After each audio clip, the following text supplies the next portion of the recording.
11वें अंतर्राष्ट्रीय योग दिवस के अवसर पर खुरई के महाकाली टीन शेड में योगाभ्यास कार्यक्रम शिक्षा विभाग द्वारा आयोजित किया गया। विशाखापट्टनम में आयोजित योगाभ्यास कार्यक्रम का सीधा प्रसारण बड़ी LED के माध्यम से सुनाया गया और प्रधानमंत्री नरेंद्र मोदी के संबोधन को उपस्थित नागरिकों ने सुना। कार्यक्रम में मुख्य अतिथि युवा भाजपा नेता अविराज सिंह ने आज 11वें अंतर्राष्ट्रीय योग दिवस के अवसर पर योगाभ्यास कर कार्यक्रम को संबोधित किया। इस अवसर पर तहसीलदार यशवर्धन सिंह, नगर पालिका CMO राजेश महतेले, ब्लॉक शिक्षा अधिकारी सहित शासकीय कर्मचारी और समस्त भाजपा कार्यकर्ता, विद्यार्थियों, युवा साथियों ने योग अभ्यास किया। नमस्कार। अंतर्राष्ट्रीय योग दिवस के अवसर पर आज जैसा कि हम देख रहे हैं कि पूरा भारतवर्ष ही नहीं अपितु पूरा विश्व आज योग को मना रहा है, योग कर रहा है। निश्चित ही योग को पूरे विश्व में भारत ने एक पहचान दिलाई है। आज अंतर्राष्ट्रीय योग दिवस के अवसर पर खुरई में महाकाली टीन शेड एवं विधायक कार्यालय में योग किया गया है। हमारे साथ भारतीय जनता पार्टी युवा नेता अविराज सिंह जी हम लोग से बातचीत करेंगे। आज योग के कार्यक्रम में सम्मिलित होंगे। बहुत बहुत स्वागत है वाणी पर। आज अंतर्राष्ट्रीय योग दिवस के अवसर पर योग कार्यक्रम किए गए, क्या संदेश आपको? देखिए, सबसे पहले तो सभी परिवारजनों को अंतर्राष्ट्रीय योग दिवस की बहुत बहुत शुभकामनाएं देता हूं, बधाई देता हूं।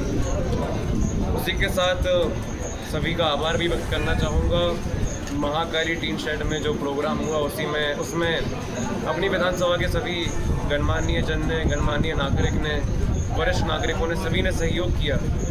बड़ी संख्या में टीन शेड के कार्यक्रम में भी सभी आए, विधायक कार्यालय के कार्यक्रम में भी सभी आए। सभी का आभार भी व्यक्त करता हूँ और मैं यही संदेश आज सभी को देना चाहूँगा कि केवल हमें अंतर्राष्ट्रीय योग दिवस पे योग नहीं करना है, परंतु योग को अपने जीवन का हिस्सा बनाना है, अपने जीवन की दिनचर्या से जोड़ना है। और सबसे आसान तरीका योग करने का है कि आप प्रतिदिन सुबह ध्यान करें, ध्यान लगाएं, ध्यान मुद्रा करें, तो उससे कम समय में अच्छा योग आप कर सकते हैं। और योग का जो मुख्य उद्देश्य होता है, जिसके लिए हम योग करते हैं, वो है कि हमारे मन में स्थिरता आए, हमारे कार्यों में स्थिरता आए। योग हमारी दिनचर्या का हिस्सा होना चाहिए। और माननीय प्रधानमंत्री जी हमें निरंतर संदेश दे रहे हैं, पूरे देश को संदेश दे रहे हैं, राष्ट्र को संदेश दे रहे हैं कि योग भारत की एक अनमोल धरोहर है।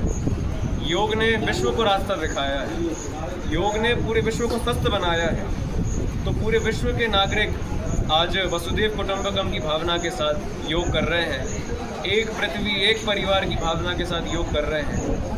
सभी का ये सोचना है कि योग को सब मिलके आगे बढ़ाएं और योग आपकी कंप्लीट हेल्थ के लिए अच्छा है, कंप्लीट हेल्थ को इंश्योर करने के लिए अच्छा है। अगर आप योग कर रहे हैं तो आप पूर्ण तरीके से स्वस्थ हैं। जैसा मैंने अपने भाषण में भी बताया कि जब आप ध्यान करते हैं, अनुलोम विलोम करते हैं, प्राणायाम करते हैं, तो आपके लंग्स 100% यूज़ होते हैं। आमतौर पे डेली लाइफ में लंग्स 100% यूज़ नहीं होते, पर प्राणायाम से यूज़ होते हैं। तो आपकी बॉडी की क्लेंजनिंग होती है, बॉडी साफ़ होती है, शरीर साफ़ होता है, आत्मा साफ़ होती है, मन साफ़ होता है। और योग के इतने फ़ायदे हैं कि मैं पूरे दिन उसके बारे में बात कर सकता हूँ। संदेश सभी को ये है कि सब मिलकर योग को आगे बढ़ाएं, अपने जीवन का हिस्सा बनाएं, जिससे एक स्वस्थ भारत का सपना हम मिलकर पूरा करेंगे। ये भारतवर्ष की योग जो है एक सांस्कृतिक एक धरोहर है, मूल्य धरोहर है और योग का पूरा विश्व को भारत ने एक उपहार दिया है। तो क्या ये विश्व गुरु की तरफ एक बढ़ता हुआ कदम हो भारत? देखिए, योग के क्षेत्र में तो भारत वैसे ही विश्व गुरु बन चुका है और विश्व गुरु भारत को हर क्षेत्र में बना है। जैसे भारतीय जनता पार्टी खुरई विधानसभा में हम सभी के अपने भूपेंद्र भैया के नेतृत्व में, मध्य प्रदेश में डॉक्टर मोहन यादव जी के नेतृत्व में, केंद्र में माननीय नरेंद्र मोदी जी के नेतृत्व में, केंद्र सरकार में माननीय नरेंद्र मोदी जी के नेतृत्व में हम सभी मिलकर विकास को भी आगे बढ़ा रहे हैं। योग के क्षेत्र में भारत विश्व गुरु है, पर हमें भारत को हर क्षेत्र में विश्व गुरु बनाना है। एक स्पीच में सुन रहा था, एक युवा एंकर की कह लीजिए, युवा नेता की कह लीजिए, उसमें उन्होंने बहुत अच्छी बात रखी थी कि India is not a developing country, it is a redeveloping country. यानी हम विकसित राष्ट्र थे, पर मुगलों के शासन की वजह से, ब्रिटिशर्स के शासन की वजह से हमारा विकास दर कम हुआ, आर्थिक नुकसान भारत को हुआ। तो हमें रीडेवलप करना है, हमें फिर से डेवलप करना है। तो इसके लिए हम सभी प्रयास कर रहे हैं। तीनों लेवल पे भारतीय जनता पार्टी प्रयास कर रही है। आज राष्ट्र में हर जगह भारतीय जनता पार्टी की सरकार है, तो भारतीय जनता पार्टी ये प्रयास कर रही है कि राष्ट्र के कोने कोने में विकास हो। योग के क्षेत्र में हम विश्व गुरु हैं, और जिस तरीके से विश्व ने भारत का नेतृत्व, भारत की लीडरशिप योग के क्षेत्र में उसको स्वीकारा है, जिस तरीके से आज योग के क्षेत्र में भारत नेतृत्व कर रहा है, तो उससे हम देख सकते हैं कि विश्व भारत को विश्व गुरु के रूप में हर क्षेत्र में स्वीकार करने को तैयार है। आज विश्व तैयार है कि भारत हर क्षेत्र में विश्व गुरु बने, हर क्षेत्र में आगे बढ़े। तो इसके लिए हम कार्य कर रहे हैं। योग के क्षेत्र में हम बन चुके हैं। हमने योग के माध्यम से विश्व को एक अनमोल उपहार दिया है। ऐसे कई उपहार हमें देने हैं और हम इसके लिए कार्य करेंगे। तमाम बातचीत के लिए बहुत बहुत शुक्रिया। तो ये थे अविनाश सिंह जी, भारतीय जनता पार्टी युवा नेता।